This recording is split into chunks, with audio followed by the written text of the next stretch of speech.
Welcome to Not Milk Never Milk. Subscribe if you're lactose intolerant. In this video, I will explain how to plant wheatgrass at home.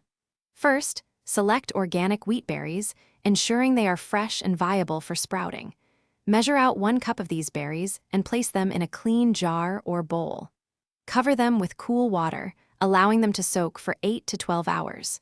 This initial step is crucial for awakening the seeds and preparing them for germination. After soaking, drain and rinse your wheat berries twice a day for 2 to 3 days, allowing them to sprout. You'll see tiny white tails emerge, indicating they are ready. Next, prepare a growing tray, ensuring it has drainage holes.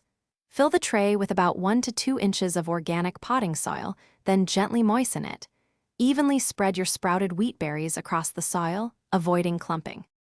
To nurture your wheatgrass, mist the seeds daily with water, keeping them consistently moist but never waterlogged. Overwatering can lead to mold.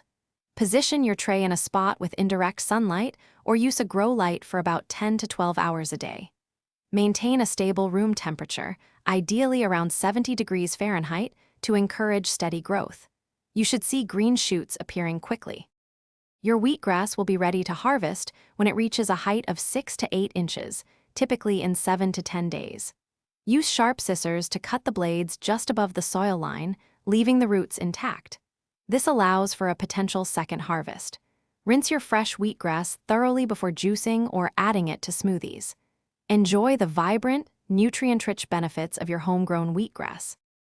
Thanks for watching. If this was helpful, leave a like and consider subscribing. See you next time.